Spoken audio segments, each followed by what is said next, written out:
Prologue, the blade that split heaven.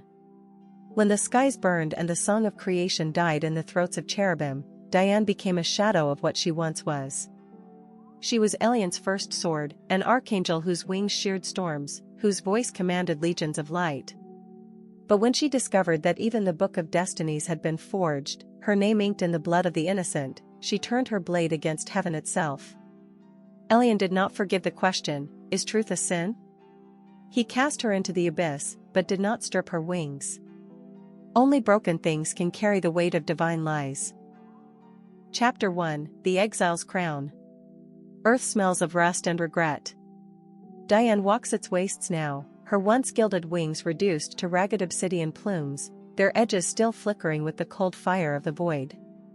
Mortals whisper her name in alleys where faith rots, the thrice scorned, the God-breaker. They do not know she talks to Elyon still. The God of all universes leaves cracks in her dreams. His voice is static, a distant storm. You were never meant to kneel, Diane. You were meant to rule. She spits blood into the dust. Rule what? Your lies? But Elyon's plans are not so easily refused. In the ruins of Ether where the bones of angels fossilize into coal, a child is born with Diane's sigil burning in its chest. A living key to the celestial vault. Chapter 2, The Symphony of Fractured Wings. Diane is no savior. She is judgment. When the syndicate unearths the child, grafting its divinity into their obsidian cord, she descends upon their stronghold like a comet. Her sword, Vindicta, drinks not just blood, it devours souls. You think yourselves masters of fate, she roars, her wings eclipsing the sun. I have seen fate's authors. They are cowards. But Elyon's laughter follows her. The child's power is a trap, a snare to bind her to the earth. The syndicate's leader, Lysandre Voss, smiles through broken teeth, even angels can be owned. Chapter 3, The God Who Whispers. Diane is not alone. Azrael, the half-angel renegade, finds her in the ashen wastes. His void-steel claws crackle with familiar disdain. Elyon's dog returns, he sneers. And his leash is gone, she replies, lifting a hand. The ground splits, revealing a tomb of angelic relics, weapons banned since the First War. Together, they storm the celestial vault, a dimension where time is a noose. Elyon's voice booms. You are my masterpiece, Diane. My scalpel. She shatters the vault's heart. I am no one's tool. Chapter 4, The Unwritten Covenant. The truth is worse than she imagined. The Book of Destinies was never forged, it was rewritten. Elyon himself erased entire lineages, replacing them with hollow prophecies. Diane's rebellion was not a flaw. It was a test. Now, the God of all universes offers her a throne. Rule this broken world, he murmurs. Burn it clean. We will make a better story. Asterisk. Diane hesitates. The child with her sigil grips her hand, its eyes twin stars. What is a better story, it asks. She sheaths her sword. One we write ourselves. Chapter 5, The Shattered Hymn.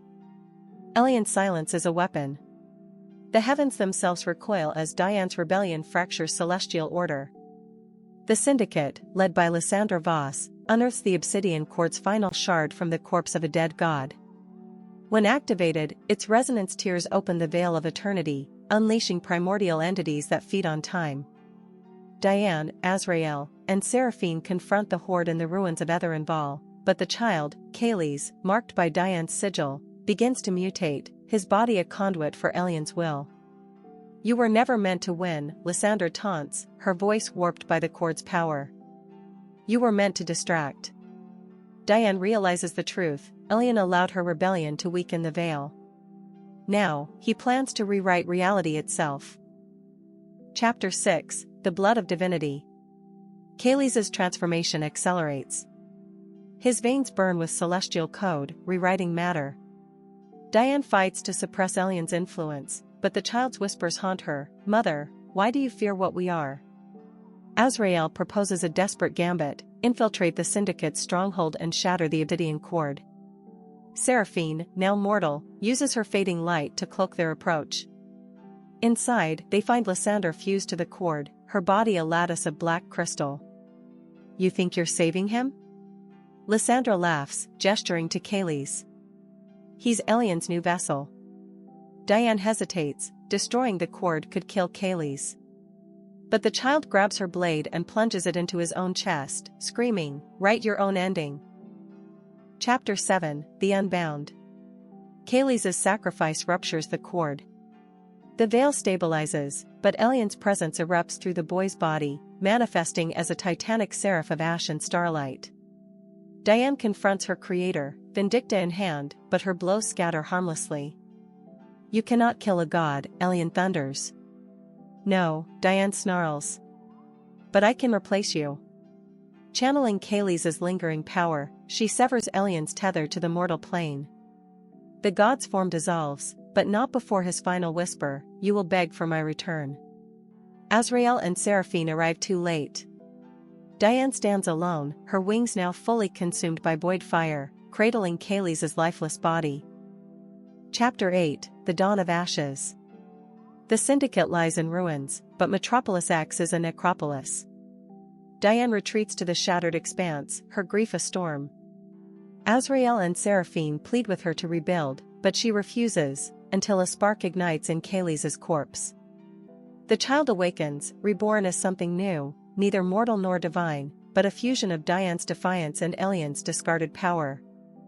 "We will write a world without gods," Kayles says, his voice echoing with Diane's resolve. Together, they ignite the pyre of unmaking, burning the last remnants of the Book of Destinies. The flames spread, not to destroy, but to cleanse. Epilogue, the first page. Years later, Diane walks the reborn fields beyond Metropolis X. Her wings, now obsidian and gold, cast shadows that heal rather than corrupt. Kayles, no longer a child but a luminous youth, plants seeds that bloom into trees of liquid light. Azrael and Seraphine watch from a distance, their hands intertwined. The Argent Templars, now peacekeepers, rebuild the hollow chapel into a sanctuary for the lost. "What do we call this age?" Kayles asks. Diane smiles, her scars glowing softly. "Not an age. A choice." Above them, the sky bleeds into dawn, no longer twilight, but a canvas of unscripted light. Final lines, etched into the pyre of unmaking. "Every end is a lie.